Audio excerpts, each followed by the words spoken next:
Assalamu alaikum wa rahmatullahi wa barakatuh.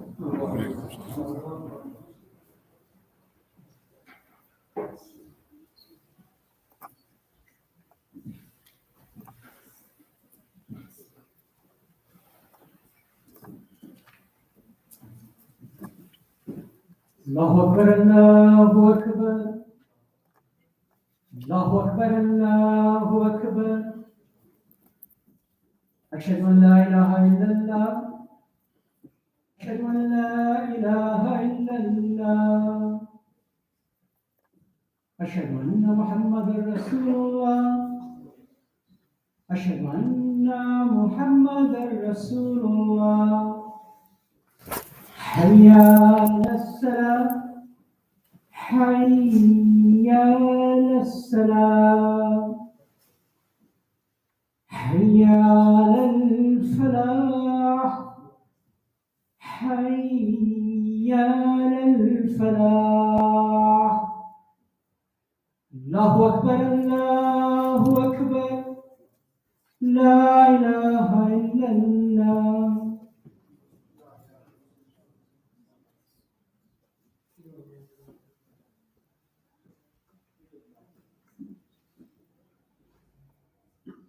بسم الله الرحمن الرحيم.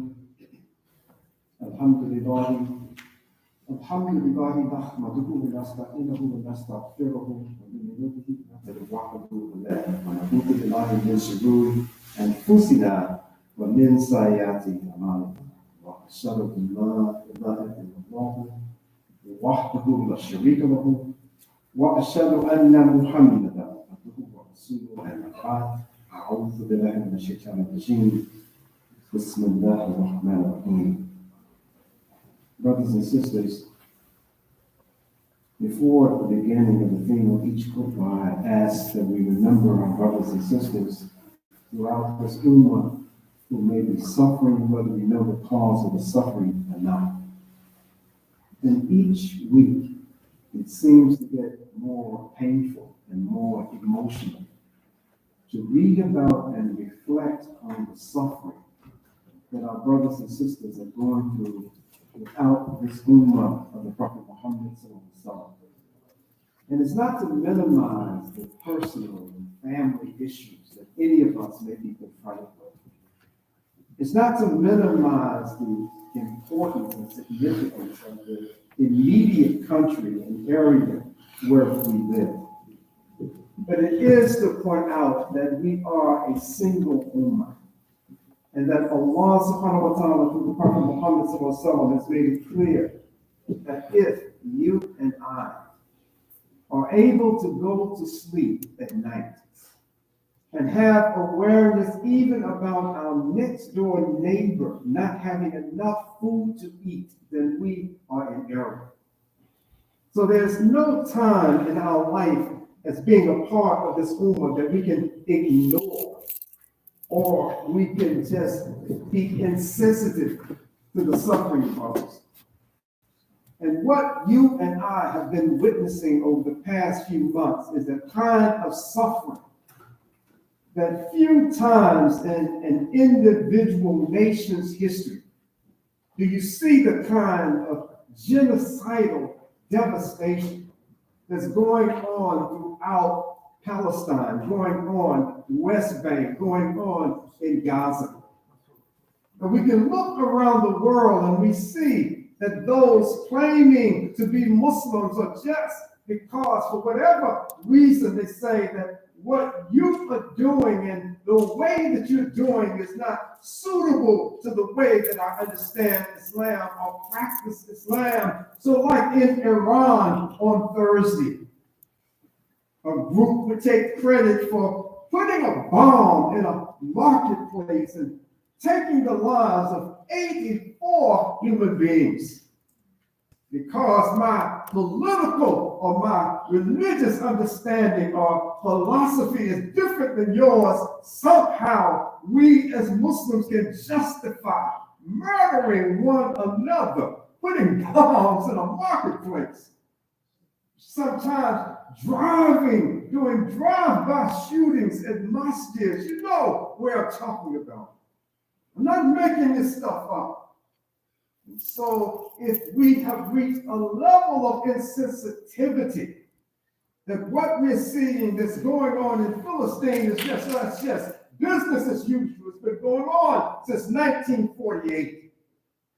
If we reach the level of insensitivity to what's going on in this nation, when we see mass incarceration at a level that no other country on the planet has targeted mass incarceration of its people, if we reach a level of insensitivity right here in Forsyth County, if we're not aware that this county has one of the highest infant mortality rates in all of the United States, and if we don't care that if we go to bed at night and we feel good, I know Quran, I know Hadith, I'm a Muslim, I'm a believer, and somehow our hearts don't believe, and we find ourselves not trying to find ways to do the minimum that we possibly can, and that is to speak out against boom, speak out against oppression,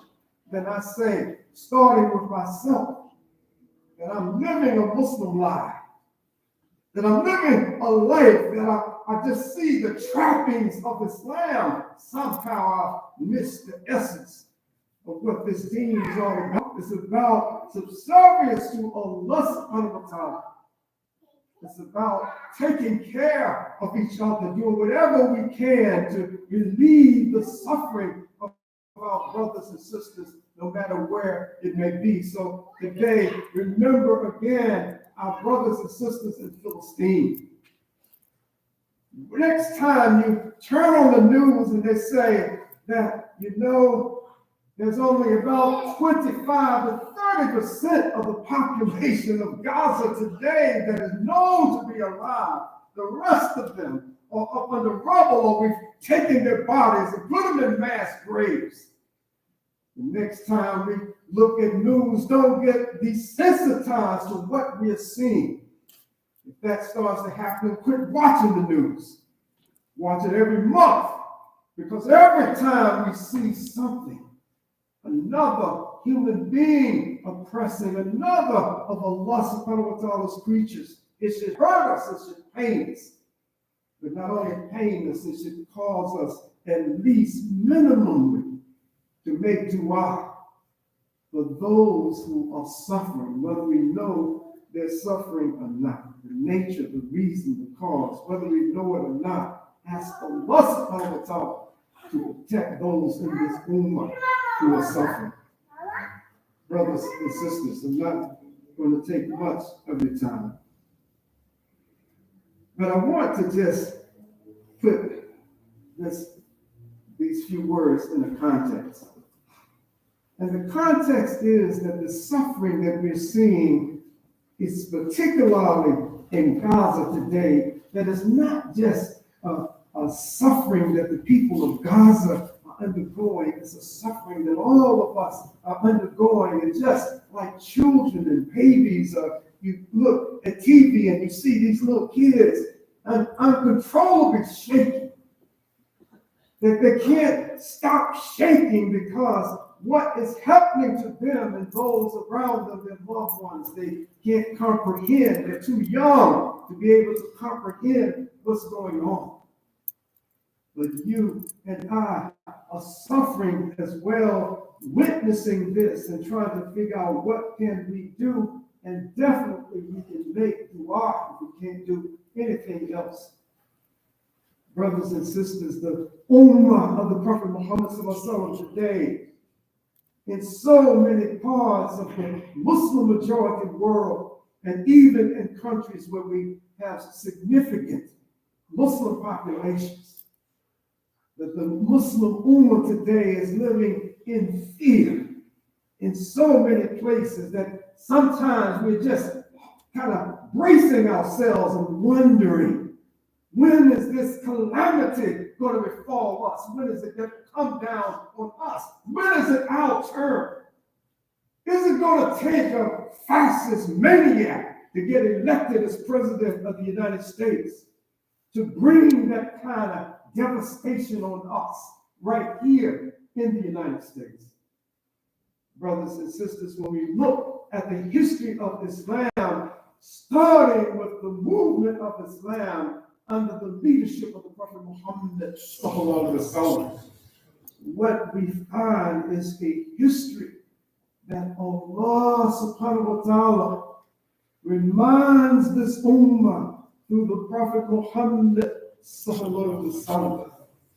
He reminds us that this reward of Jannah that he has made clear is the reward for this earthly journey and striving for the pleasure of Allah subhanahu wa ta'ala. And it ain't gonna come easy. It ain't gonna come because we may have status here in this world. It's not gonna come because of what our bank accounts show that we have in the bank. It's not gonna come from any status, any job, any leadership in the society in which we live. It didn't come like that before the time of this ummah of the Prophet Muhammad sallallahu alaihi wasallam. It ain't gonna come easy for us today. We can just look, and in the interest of time, I'll focus on in one very trying period of this ummah under the leadership of the Prophet Muhammad sallallahu alaihi wasallam. You and I know that the establishment of the Islamic State in Yathrib, to be named Medina, that this was not an easy journey, and it took struggle. It took 13 years of witnessing all kinds of this unimaginable tortures that our brothers and sisters went through for simply saying, La ilaha illallah, Muhammad Rasulullah. The things at that time were clear enough for the kafirun, for the mushrikeen.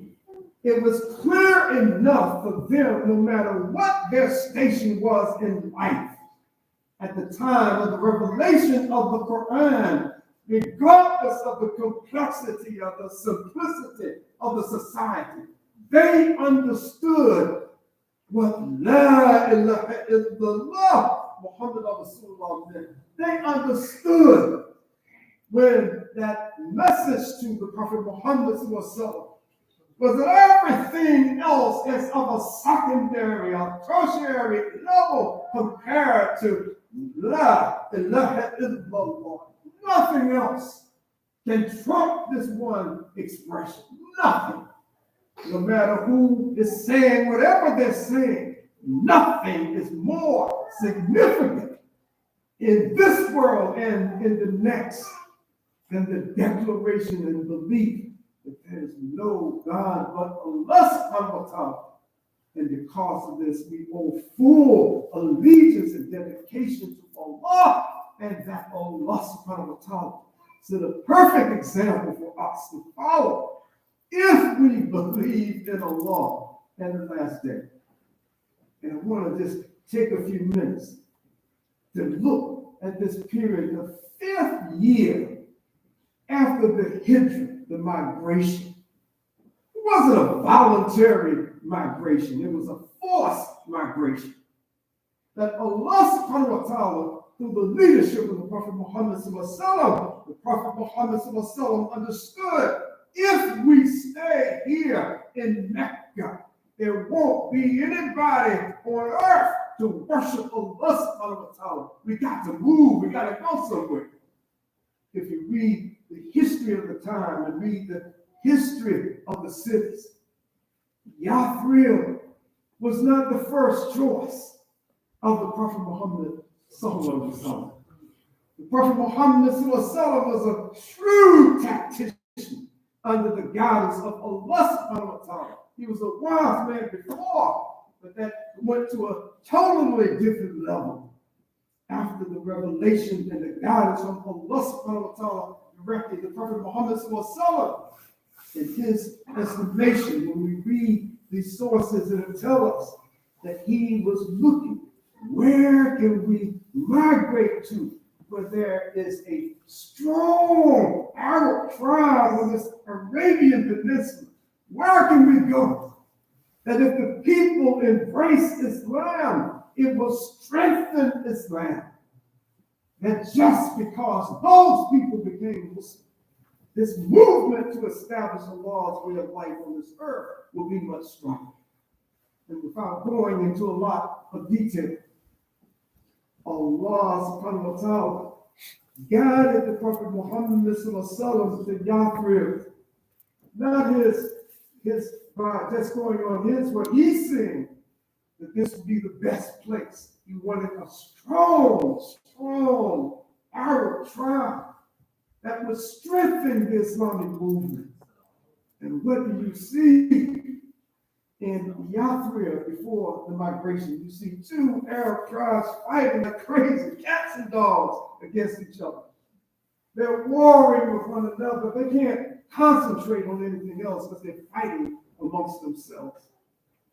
And after this hijrah, the divine wisdom of having this movement to establish Islam settling in a place like what was to become Medina, that it was only divine wisdom that could take the Prophet Muhammad and those with him to this place called Medina. And then something happened in the 5th year after this hijrah. There were alliances, not necessarily alliances, there were like treaty understandings that the Prophet Muhammad had with the citizens of Medina who were not Muslim, but they understood that he was the ultimate leader in the society. Those Jewish tribes, 3 in particular, that controlled so much of the commerce and the, if you call it, intellectual thought of Medina, that they had given allegiance, outward allegiance. We're not going to fight with you, Muhammad. We have a treaty with you. We have an understanding. But what happened? In the 5th year of this migration, what we find happening under the leadership of the Prophet Muhammad was that this plot was concocted. You, especially Qurayza, you Jewish tribe, if you align with us, the Quraysh from Mecca, then we can, with our combined resources, we can attack, we can bring other non-believing tribes in alliance with us, and we can destroy this movement led by the Prophet Muhammad. So this is what they did. They got into an alliance. They got into a league. And one of the Jewish tribes that had an understanding with the Prophet Muhammad, we're not going to attack you. We're going to support you. You got a different religion, but we recognize that you're the man here in the city that is now Medina. But what did they do? That they got in league. They got in alliance with the pagan tribes from Mecca in the 5th year of the Hijrah. And then the numbers were so great that Allah subhanahu wa ta'ala tells us in various places in the Quran that when the spies that the Prophet Muhammad was always sending out to try to find out what's going on with these islands, what are they planning so we can plan against them. Allah is the best of planners, but what can we do to humanly know what is on these people's minds? So when the word came back, look, Prophet this Qurayza tribe, this Jewish tribe, they had turned against us. All of those Arab tribes that are mounting their forces to come and to attack us, we're now going to be attacked from the inside as well. We have to be careful. Quran tells us about how this struck fear, not the kind of cowardly fear, but the kind of fear that any right-thinking human being would know when you're overwhelmed with forces. Not a scared, cowardly kind of fear, but a recognition that only with Allah subhanahu wa ta'ala's help will we be able to succeed in what's about to happen. And so to try to make the story a little short, So what you and I know happened in this part of this history, at this very, very tense moment, that when the Prophet Muhammad SAW consulted the Sahaba and he asked them, do we go outside of Medina? Do we allow our women and children, if we are overrun, to just be killed in their own homes? What should we do? Should we go outside and fight? Or should we do something else? And the majority, not majority necessarily, but there was a large number who were advising the Prophet Muhammad, let's go outside. Don't let them come here in Medina. Let's try to stop them before they get into the city. Our women and children are here. Our houses are here. And then one of the Sahaba, Salman al-Farsi, said, let me tell you about what we do over there in Persia. I've seen it many times. We would dig a moat, a big trench, a big ditch around our cities. And we would make sure that we're covered on three sides and we would have our backs as protection against something that we can't advance from the back. After consultation, the Prophet ﷺ said, yes, that's what we're going to do. We're going to dig a trench. Something that was unheard of in Arab warfare. They'd never done that before. But the Prophet Muhammad ﷺ, being the kind of take in consultation, not just to talk to people, but to listen. What's the best advice? He said, this is what we're going to do. So they dug a ditch, three sides around Medina. It was like a moat. You stick stuff, spears and poles and water, whatever you can, to create a barrier between those approaching. This battle went on for a relatively very long time. But at the end of the battles, the Muslims were successful in turning back that alliance, that group of Arab tribes that had come together to destroy the Prophet Muhammad ﷺ and the Muslims. And then afterwards say, okay, well, we got to deal with this treacherous tribe that's here in the city with us. Brothers and sisters, Allah subhanahu wa ta'ala tells us in the Quran that at that particular moment, when things were developing and it's not sure what's going to happen, that even the Prophet Muhammad and the believers who were with him were beginning to wonder what's going to be the outcome. How are we going to survive this situation? And then Allah subhanahu wa ta'ala revealed to the Prophet Muhammad sallallahu alaihi wasallam, Mata nasrullahi Allah inna nasrullahi kharib. That when will come the help of Allah? And Allah responded that Allah's help is always near. That your anxiety about what's going on, how bad the conditions look right now. Know that if we believe, if you believe, if we put our full faith in Allah subhanahu wa ta'ala, if we do what we need to do as Allah subhanahu wa ta'ala commands us, then just like those who have come before you in times of difficulty, that verily the help of Allah subhanahu wa ta'ala is always near.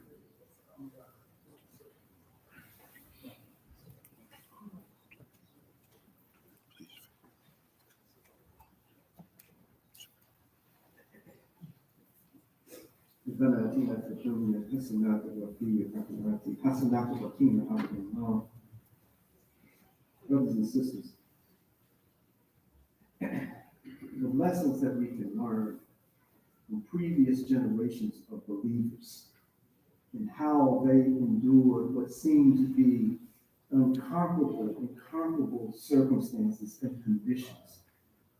If we just study the history of the believers under the leadership of the Prophet Muhammad, what we find is that this mantra, this expression, this almost, it's not a slogan, but this reminder from Allah that no matter what the conditions may be, that verily the help of Allah subhanahu wa ta'ala is always near. Don't give up hope. No matter whether we're talking about personal conditions or circumstances, things are so deep in my life, I don't think I can take it no more. Things are so deep in my life that Salat doesn't seem to be something that is soothing my troubled spirit.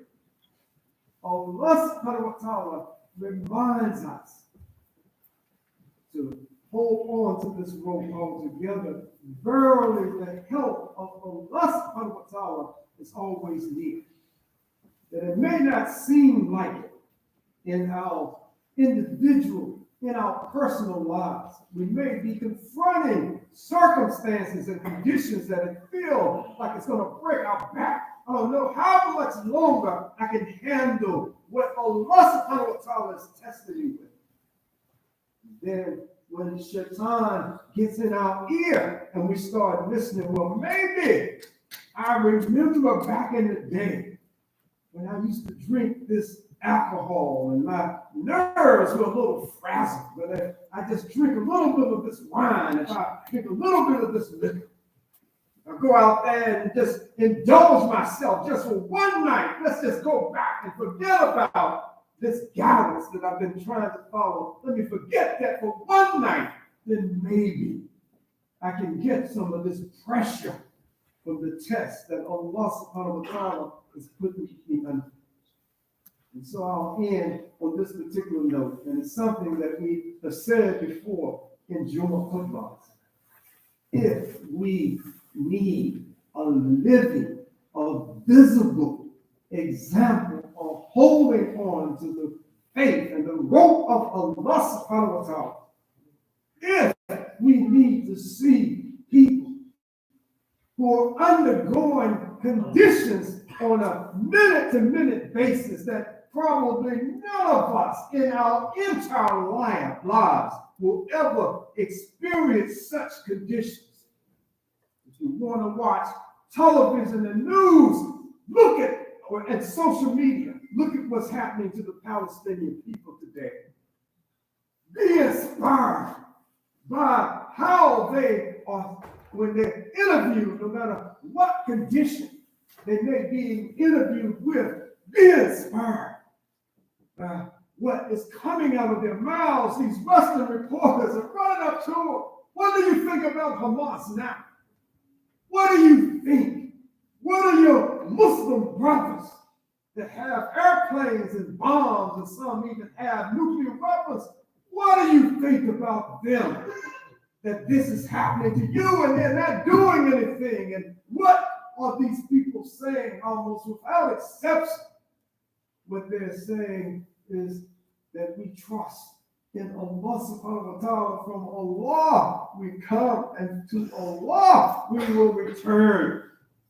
This should be something that when we see it, it should inspire us to want to hold tighter to this rope of Allah.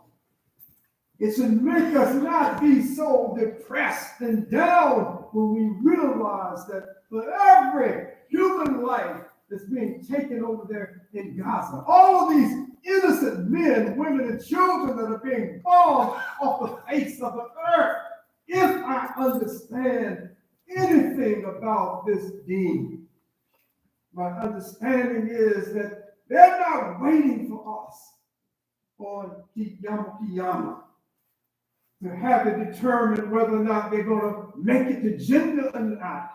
Our objective in life is to live our lives in a way that we return to Allah subhanahu wa ta'ala with His pleased with us as His servants, and our being pleased with Allah as our Lord.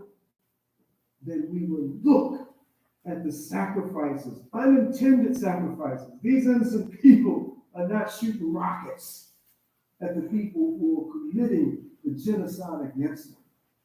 So don't be sad, depressed, for the images that are being flashed around the world today. Do something about it. The minimum that we can do is to make sincere dua. And every time you're calling upon Allah subhanahu wa ta'ala, pray for those Palestinian people. Pray for the Rohingya people. Pray for the Chinese Muslims. Pray for the Sudanese Muslims. Pray for any of our brothers and sisters anywhere on this planet who are suffering as a result of their faith, of their iman. Pray that Allah subhanahu wa ta'ala grant them the patience to remain on this path and to not waver one iota. Oh Allah, give us an understanding of this deen that is useful for us in this world and in the next. Oh Allah, strengthen this ummah of the Prophet Muhammad to withstand any trial or any test that we may endure during this world. And oh Allah, make not this ummah of the Prophet Muhammad an object of test for the disbelieving people. It comes to Salat.